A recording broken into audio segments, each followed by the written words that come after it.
Na quarta e última parte da nossa aula, nós vamos estudar mais um exemplo super importante de rede cúbica, que é a rede cúbica de face centrada, chamada de FCC também por causa da sigla inglesa.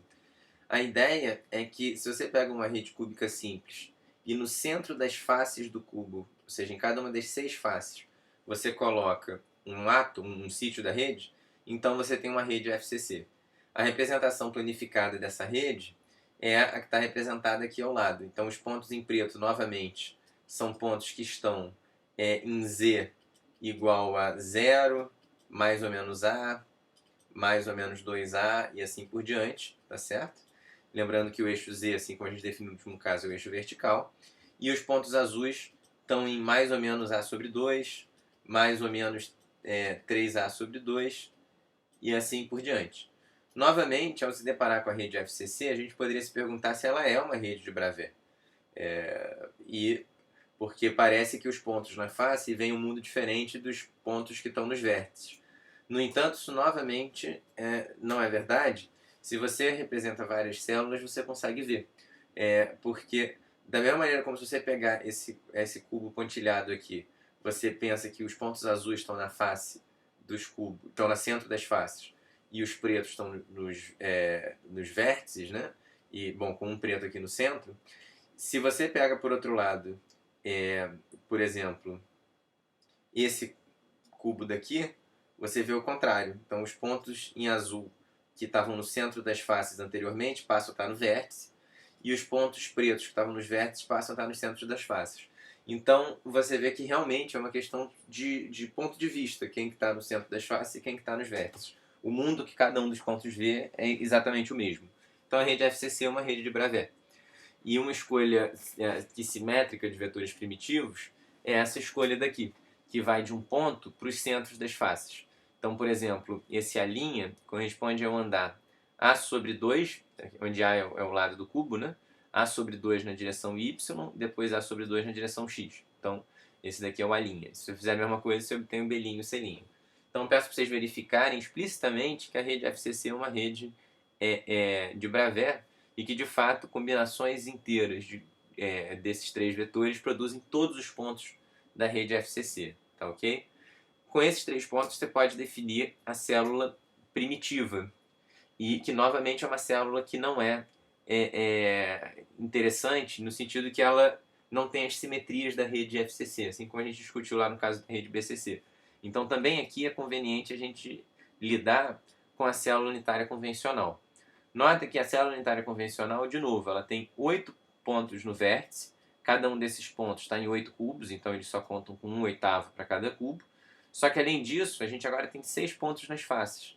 Como a gente tem 6 pontos nas faces, o que acontece é que cada ponto na face está ao mesmo tempo em 2 cubos, porque a face é dividida por 2 cubos.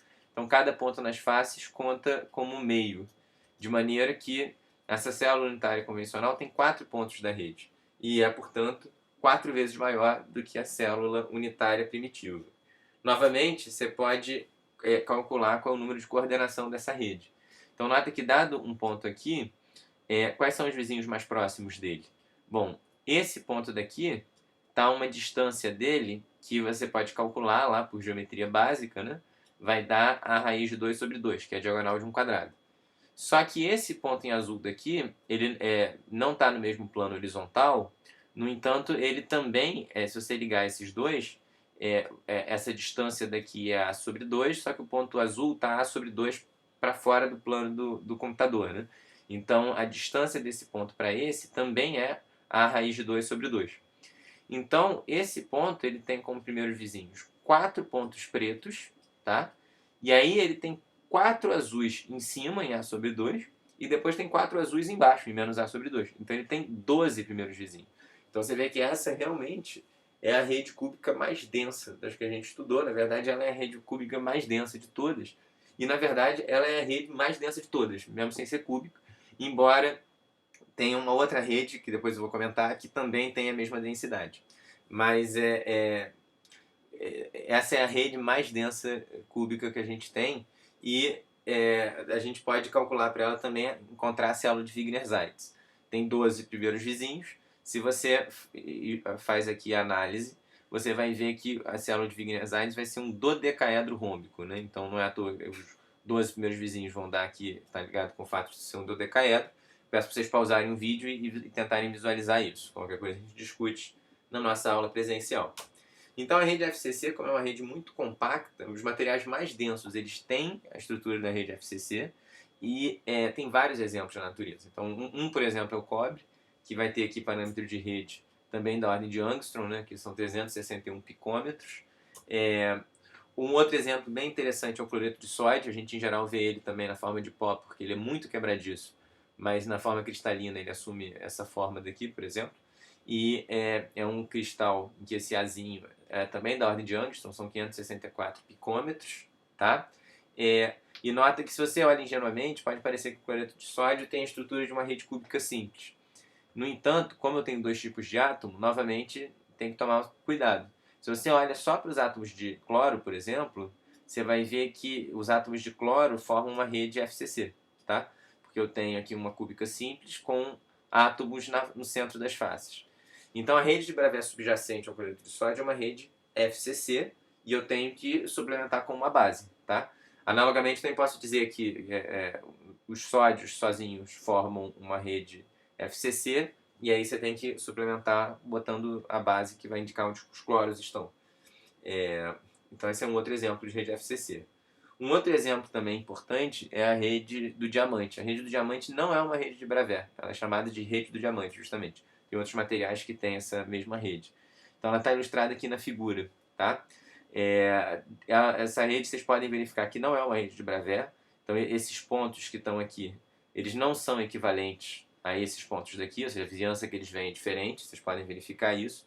Na realidade, uma maneira de pensar a rede do diamante é que ela corresponde a duas redes FCC que estão interpenetradas entre si, tá ok? Mas é uma rede que só tem 4 primeiros vizinhos. Então, se você olha para esse sítio daqui, ele vai ter 4 primeiros vizinhos aqui. Que corresponde, a gente sabe que o carbono tem 4 átomos de valência, corresponde às 4 ligações do átomo de carbono, justamente. Então, eu peço para vocês pausarem aqui e estudarem a rede do diamante, ela está mais explicada no livro-texto, mas é só para, a gente não vai aprofundar muito, só para chamar a atenção que ela não é uma rede de Bravais. Tá? E aqui está mostrando que ela corresponde, na verdade, a duas redes FCC interpenetradas. Um assunto super interessante que está relacionado com o que a gente discutiu até aqui é o conceito de empacotamento máximo. Então imagina que eu te dê um conjunto de laranjas, por exemplo, e eu peço para você guardar elas da maneira mais empacotada possível. Você pode perguntar qual é a forma melhor de fazer isso. Isso, na verdade, foi um dos problemas que o Kepler começou estudando e tentar ver como que você poderia arrumar a estrutura mais compacta de todas. E assim, em feiras a gente está acostumado a ver, porque o pessoal empiricamente lá, já desde muito tempo, sabe como guardar da maneira mais compacta. Na época do Kepler o problema era como guardar bolas de canhão da maneira mais compacta possível, né?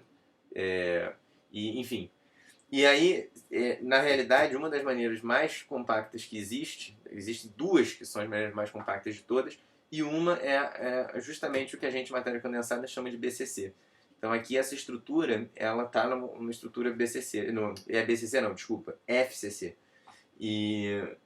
Só que, no entanto, é curioso a gente ver dessa maneira, né? Porque essa vertical nesse desenho corresponde a uma diagonal do cubo, tá certo? Então esses planos que estão mostrados aqui na rede FCC, eles correspondem a esses planos horizontais aqui nessa figura da esquerda. Então pausem um vídeo para ver nesse ponto.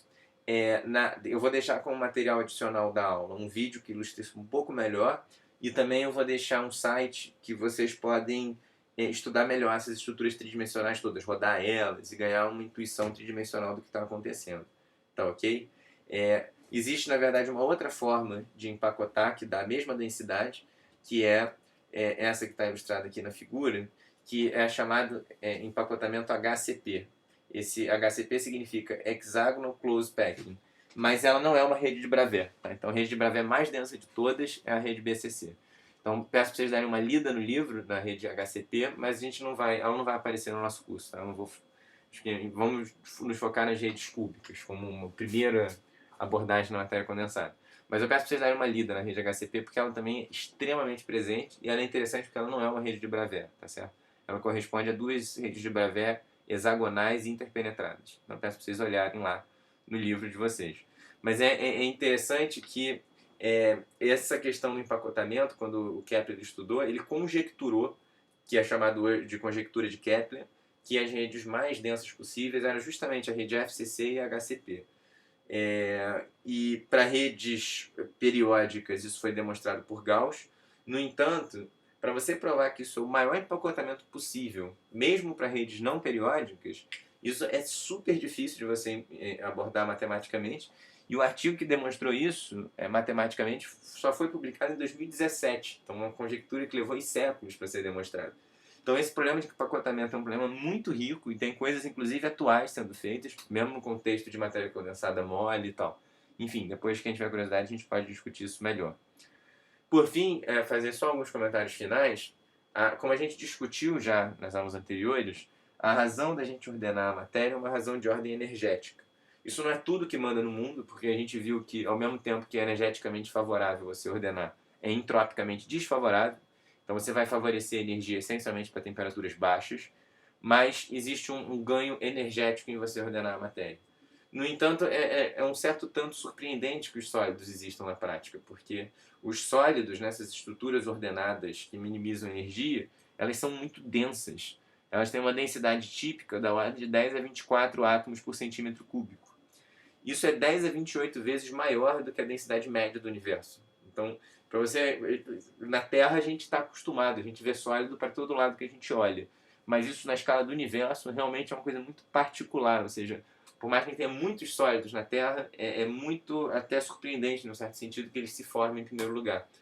Para a gente ter sólidos, a gravidade teve que em algum momento compactar a matéria muito à distância, essencialmente da ordem do raio de Bohr, tá certo? Que é a distância de Angstrom, a gente teve que conseguir uma compactificação dessa magnitude e o calor gerado teve que ser perdido. Não é à toa que, conforme, por exemplo, aqui essa figura ilustrada, no espaço, né, boa parte da matéria está em forma gasosa, né, e não sólida. Tá? Então, nas próximas aulas, a gente vai usar e explorar esses conceitos que a gente apresentou hoje aqui de geometria espacial e isso encerra a aula de hoje.